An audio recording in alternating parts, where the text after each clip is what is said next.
Tahu nggak Kak? 7 member BTS siapa aja namanya? Suga. Si Jin.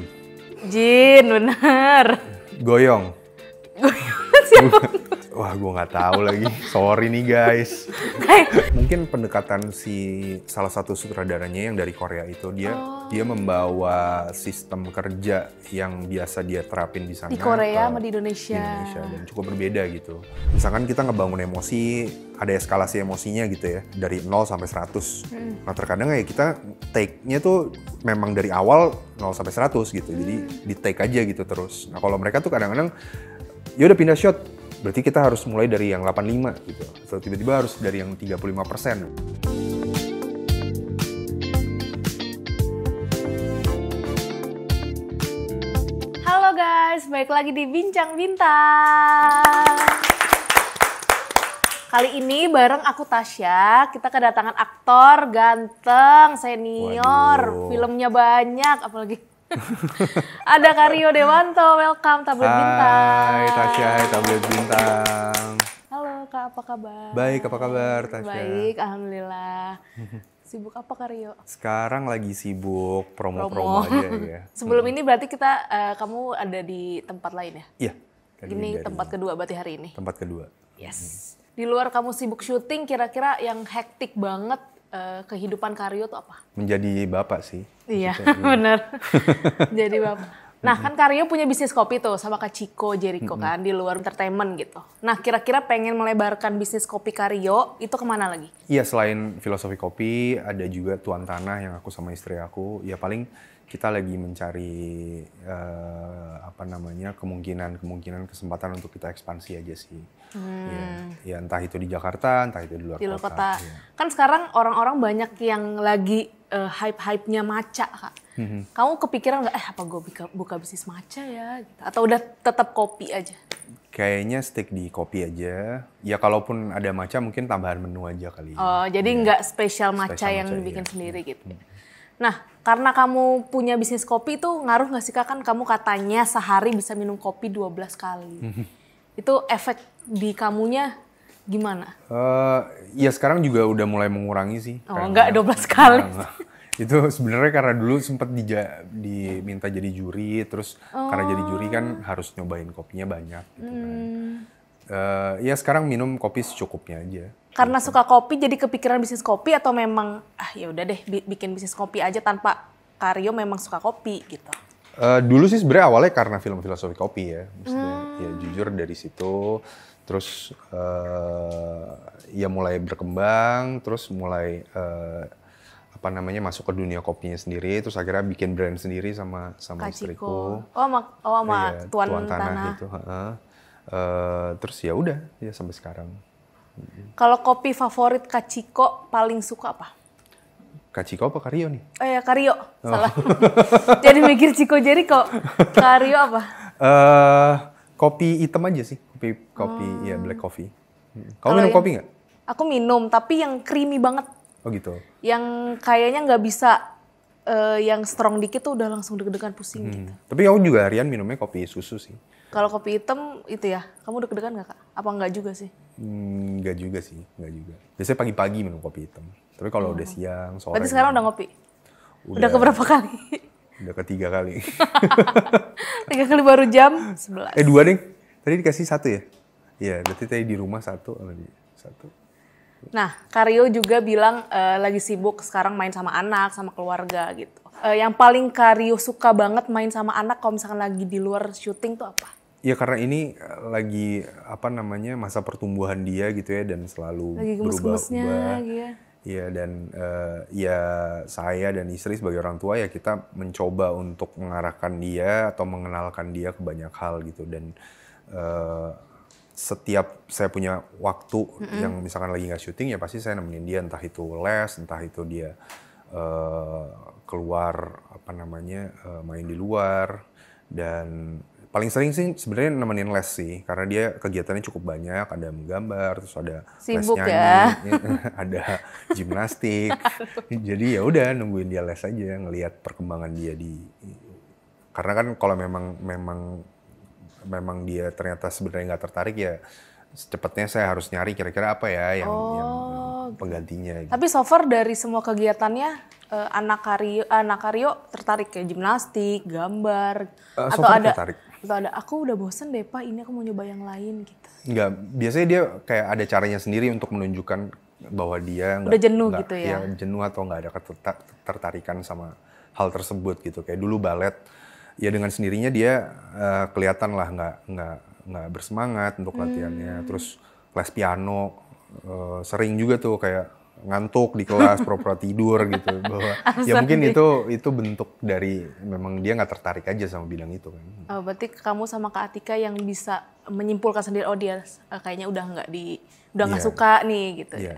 Kalau hobinya nih kan katanya kita juga udah tahu lah ya, anaknya Karyo kan suka boy band BTS, suka Korea nih. Nah itu kira-kira kamu bisa tahu nggak? Kenapa bisa tahu si anak kamu itu suka BTS gitu? Apa awalnya dari mana sih Kak? Sekarang sih sebenarnya nggak terlalu karena udah ganti dia. Iya sebenarnya lebih suka sama lagunya kali ya, bukan kayak beberapa bulan terakhir K-pop Demon Hunter. Oh, iya, terus kalau sekarang lagi suka Cat's Eye. Iya, mungkin nanti kalau Wicked keluar nih dia bakal Wicked nih, karena dulu waktu Wicked pertama suka banget gitu film Wicked. Yang berarti Wicked kedua nanti pasti dia, kan katanya ada ini ya drama musikalnya ya? Oh iya ya? Nonton gak Kak? Enggak tahu. Belum nonton. Nah, oke kita bahas BTS deh. Tahu nggak Kak? 7 member BTS siapa aja namanya? Nggak boleh call friend ya, nggak boleh ya? Tahu. Suga. Si Jin. Jin, bener. Iya kan? Jin. Si Jin. Kok ada itu film bantuannya bro. Jin, bener. Suga Jin. Goyong. Siapa? Taehyung kali Taehyung. Terus 4, ada 4. Jungkook kali. Jungkook. 3 lagi. RM, bener. 2 lagi. Wah, gue nggak tahu lagi. Sorry nih guys.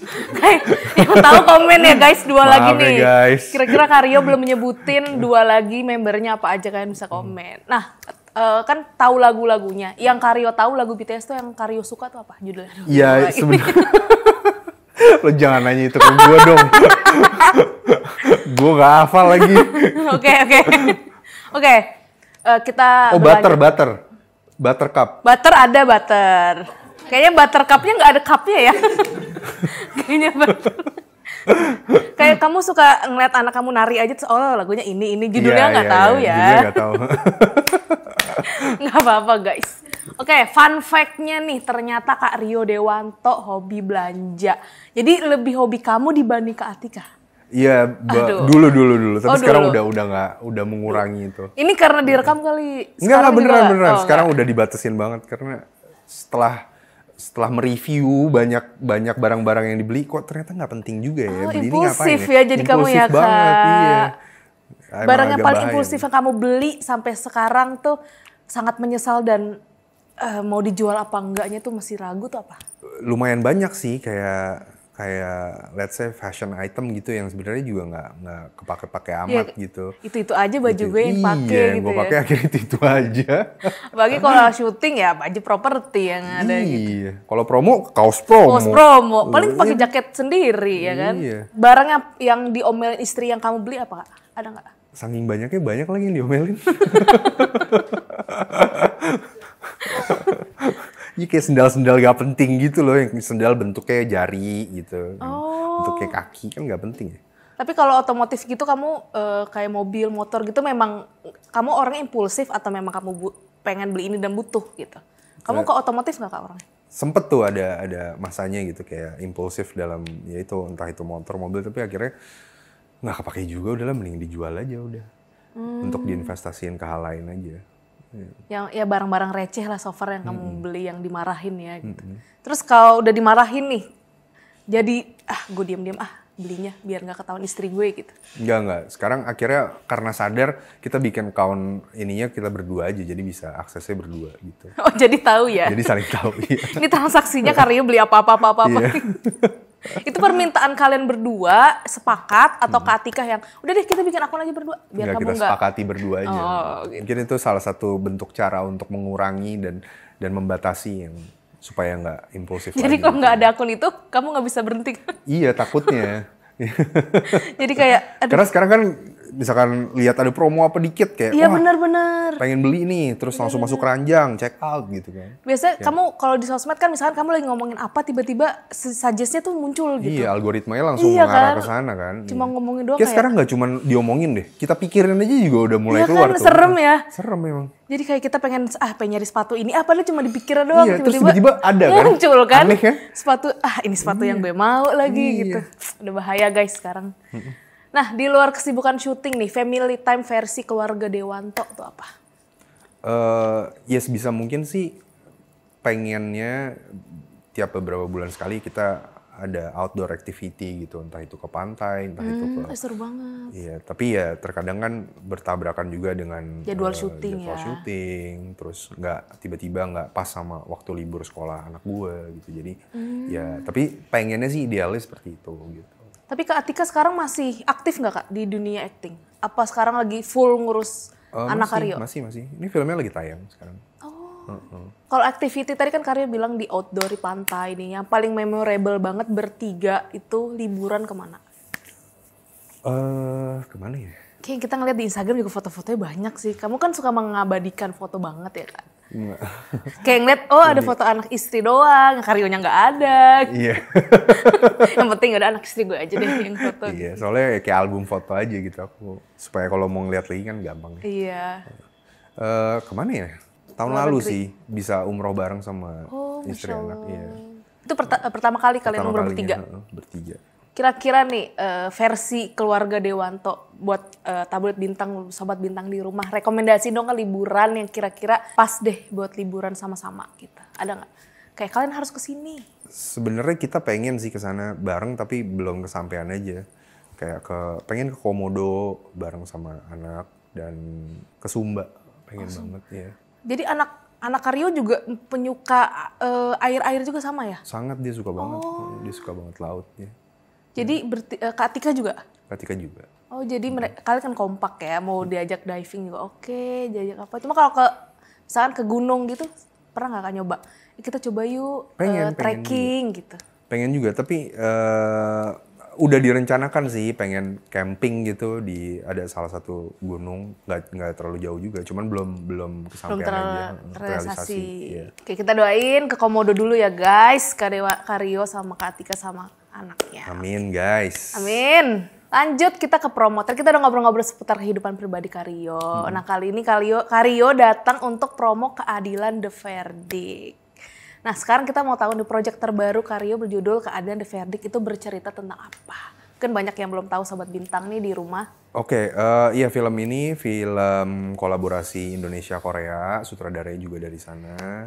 Yes. Dan filmnya sendiri genre-nya drama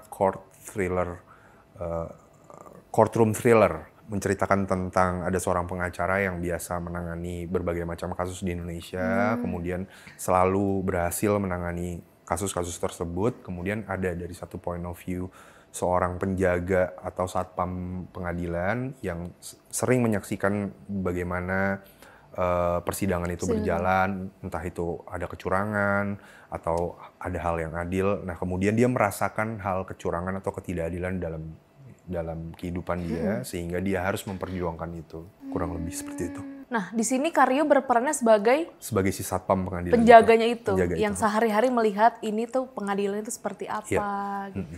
Itu kamu kayak gitu ada belajarnya nggak Kak sama orang pengadilannya langsung sama penjaganya? Atau memang ya udah based on script aja gitu? Nggak ada sih, based on script aja, sama ketika persiapan tuh kita bikin simulasi aja waktu itu.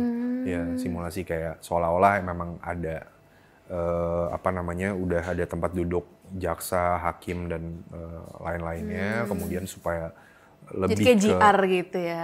dan itu diulang-ulang terus gitu. Nah, peran Karyo ini kan tadi sebagai penjaga nih, dan kamu kan udah banyak banget meranin film action. Ada yang beda nggak Kak dari peran kamu di Keadilan sama film-film sebelumnya? Yang bikin tantangan kayak, aduh, ini beda nih gitu. Mungkin pendekatan salah satu sutradaranya yang dari Korea itu, dia membawa sistem kerja yang biasa dia terapin di sana Di Korea ke sama di Indonesia. dan cukup berbeda gitu. Meskipun di Indonesia juga udah banyak yang menerapkan sistem itu dengan adanya storyboard, tapi kalau mereka tuh udah menjadi standarisasi kayaknya di sana. Jadi Kalau di Indonesia hal baru ya kayak gitu. nggak hal baru juga, mungkin kalau kayak di let's say iklan gitu itu selalu menggunakan storyboard, tapi kalau di film tuh nggak semua produksi menggunakan itu gitu. Nah, dan mereka cukup strict sama storyboard tersebut, jadi yang dia butuhin shot ini ya udah yang di syutingin itu aja. Mereka nggak mengulur-ulur waktu atau menambah-nambahkan atau mengurangi dari si storyboard yang udah mereka bikin. Jadi untuk secara efisiensi dari syuting itu sendiri juga secara waktu juga cukup efisien gitu. Jadi benar-benar kadang-kadang kita cukup syuting saklek ya, jadi kelar jam segini ya ke jam segini gitu. Dan mereka kan punya standar jam kerja yang mana seingat saya tuh per minggunya 56 jam apa 72 jam ya. Oh, jadi nggak boleh molor-molor lebih daripada itu. Nggak boleh, jadi mereka harus ngebagi-bagi tuh. Misalkan syuting hari Senin berapa jam, pokoknya in total mereka seminggu hanya berapa puluh jam gitu. Gitu, nggak boleh lebih dari itu. Ketat ya. Tapi tim Korea ini so far lebih banyak berarti dari tim Indo? Enggak juga, mayoritas tim Indo, tapi head-headnya Korea dan Indonesia. Yang bikin kamu culture shock didirect sama director Korea, sutradara Korea, apakah kayak selain storyboard tuh kayak, oh ternyata kayak gini ya gitu? Ya pertama mungkin penyesuaian, karena dia kan nggak bisa bahasa Indonesia dan bahasa Inggrisnya pun juga terbatas kan. Iya, jadi selalu didampingi sama translator gitu ya. Kemana-mana. Ya awal mulanya itu menjadi menjadi satu hal yang agak sedikit saya ngerasanya kayak aneh gitu. Soalnya kan delay kan, tiap mau nanya sesuatu harus ditranslate dulu, terus dia harus translate lagi gitu. Jadi tapi lama-kelamaan ya berjalan seiring waktu ya itu udah jadi hal yang biasa gitu. Udah kebiasa jadi ya. Dan ya paling menyesuaikan ini aja sih, karena tadi itu berhubungan dengan storyboard yang hanya potongan-potongan itu, ya emosinya pun juga sepotong-sepotong itu gitu. Jadi kita harus ketika tensinya lagi tinggi ya kita harus menyamakan emosi tersebut untuk kadang-kadang kan kalau di pendekatan produksi kita tuh, karena misalkan kita ngebangun emosi, ada eskalasi emosinya gitu ya, dari 0 sampai 100. Nah terkadang ya kita take-nya tuh memang dari awal 0 sampai 100 gitu, jadi di take aja gitu terus. Nah kalau mereka tuh kadang-kadang ya udah pindah shot, berarti kita harus mulai dari yang 85 gitu, atau tiba-tiba harus dari yang 35% gitu. Nah itu kan untuk berubahnya ya. Iya, agak lebih sulit untuk ya kan, dibandingin harus mulai dari 0 sampai 100 gitu ibaratnya. Tapi kamu kan sutradara Lee Chan-hee ini kan pernah bikin film drama nih yang kita tahu Killer Paradox. Kamu nonton nggak? Nonton. Jauh sebelum kerja sama dia malah. Oh, jadi kamu taunya sebelum kerja sama Kak Adila ini kamu udah tahu dia tuh bikin Killer Paradox, bikin film-film action yang gong gitu. Emang aku kan suka nonton film gitu ya. Salah satunya ya di Netflix. Nonton seriesnya itu, terus akhirnya dapat project ini, dan awal mula projectnya pun juga masih dirahasiain direkturnya siapa. Baru beberapa minggu atau bulan sebelum syutingnya mulai baru kita tahu tuh, oh direkturnya dia yang bikin Killer Paradox. Wah itu gue juga tahu nih gitu. Iya, maksudnya ya gue pernah nonton karyanya gitu, dan menurut gue memang dia punya style sendiri dan cara directingnya tuh asik gitu. Dan bener juga pas datang memang dia kayaknya memang punya cara style dia sendiri. Makanya film ini ya meskipun gue belum nonton ya, tapi ngelihat potongan-potongannya ketika di lokasi syuting dulu, shot-shot yang dia pakai, yang dia gunakan tuh cukup nggak biasa gitu, nggak umum. Makanya mungkin ketika nonton film ini juga ada, meskipun film lokal tapi berasa juga sentuhan Koreanya. Si sutradara Lee Chan-hee ini ya. Karena Korean cinema kan punya gayanya sendiri. Iya, benar. Entah itu dari directing, penceritaan, dan ditambah juga penulis skripnya memang orang Korea juga. Dan ini kan filmnya kolaborasi sama sutradara Indonesia juga, Yusron Fuadi nih. Ya. Gimana Karyo dan pemain yang lain itu didirect kolaborasi dari dua orang itu gitu? Meskipun ya tadi keterbatasan bahasa ya, tapi mereka cukup klop sih untuk mendirect ini gitu, dan mereka membagi-bagi porsinya. Ya nggak selalu juga Yusron urusan dialog, tapi memang lebih mayoritas kalau urusan masalah dialog dan pengadeganan tuh Yusron yang ini. Kemudian gambarnya lebih Lee Chang-hee, tapi ya terkadang mereka juga switch iya. gitu ya. Meskipun ketika saya ngerasa bahwa emosinya nyampe apa enggak, biasanya saya nanya ke Yusron karena si Lee Chang Hee kan juga bahasa Indonesia kan dia nggak tahu kan, karena kan full bahasa Indonesia. Oh, jadi mungkin kalau misalnya kita emosi dengan bahasa Indonesia, mungkin sutradara Lee Chang Hee juga masih bingung juga kali ya, ini tuh emosinya udah pas apa belum gitu. Enggak, kalau dari sayanya sih. Maksudnya kalau saya ngerasa ini tepat atau enggak ya emosinya, saya lebih nanyanya ke Yusron gitu. Karena ya dari segi bahasa juga sama gitu ya. Jadi, nah dari seringnya Karyo main film action nih, apa yang membeda peran Karyo di film Verdict Keadilan The Verdict ini sama action Karyo sebelumnya? Ya mungkin penceritaannya beda, ya pastinya produksinya beda, dan pendekatan direkturnya juga beda gitu. Dan bisa dibilang di sini actionnya juga sebenarnya cuma mungkin 20%, 25%. Oh gitu. Iya, sebenarnya lebih ke drama di courtroom dan thrillernya gitu. Plot twist gak Kak? Banget. Banget. Iya, banget. Gaya-gaya plot twist Korea gitu. Kayak film Parasite gitu ya, plot twistnya. Ya, pokoknya gaya-gaya Korea lah. Maksudnya Korea tuh kan pengen mancing buat spill nih. Gimana? Oke, boleh dong Karyo promosikan film Keadilan The Verdict yang mau tayang di bioskop. Oke teman-teman, jangan lupa untuk saksikan film Keadilan The Verdict tanggal 20 November hanya di bioskop. Oke, jadi kita mau main, tapi peraturannya Karyo nggak boleh lewat situ, nggak boleh lihat situ. Yes, games kan? Iya. Yes. Oke, kita mau ada games disorder. Jadi ada 2 pertanyaan yang Karyo harus jawab cepat, tapi nggak boleh mikir. Dan nanti di akhir kasih tahu alasannya kenapa milih itu. Oke. Sampai ditutup. Oke, yang pertama ya. Film horor atau film action? Film action. Why? Karena ya suka aja sih. Alasan suka aja sih. Oke. Next. 1 bulan tanpa kopi atau 1 bulan tanpa kamera? 1 bulan tanpa kamera. Kenapa? Soalnya lebih suka minum kopi. Jadi kalau kamera masih ada toleransi, ya udahlah. Kamera istri. Oke, next. Jadi peran utama di film atau jadi cameo tapi filmnya tuh legendaris? Cameo di film, tapi filmnya legendaris. Kenapa tuh? Peran utama loh ini kamu Kak. Kalau peran utama gak ada yang nonton nih percuma juga bro. Kayaknya gak mungkin sih Karyo peran utama gak ada yang nonton ya guys. Pasti ada. Kenapa tuh kan milih cameo tapi di film legendaris? Ya karena film yang timeless tuh kan gak banyak ya. Dan gak mudah untuk bikin film kayak gitu. Ya. Jadi lebih baik dikenal pernah main cameo di film ini ya gitu. Syuting 3 bulan dapat honor fantastis atau dapat free jadwal syuting 1 tahun dan main sama anak istri? Dapat jadwal free 1 tahun dan sama anak istri. Jadi nggak usah tahu alasannya ya, pasti. Soalnya ada kamera nggak sih? Ada kamera? Kalau ada kamera, kalau kamu jawab syuting 3 bulan dapat honor lah gitu. Tapi kalau Katika nonton, ya sebenarnya 3 bulan dapat honor juga buat anak istri juga honor iya kan? Sih. Oke, terakhir, Chico Jericho atau Angga Dwi Mas Sasongko? Angga Dwi Mas Sasongko. Maaf Kak Chico, maaf ini hanya permainan, kenapa tuh? Gak apa-apa, kangennya di daerah sama Angga. Tapi kalau kangen gak main sama Kak Chico? Pengen kangen gak? Kangen juga. Tapi lebih kangen Kak Angga ya? Oke, Karyo, thank you. Terima kasih. Thank you guys. Thank you guys. Karyo sudah main-main ke Tabel Bintang. Dan jangan lupa guys nonton filmnya Keadilan The Verdict di bioskop tanggal 20 November 2025.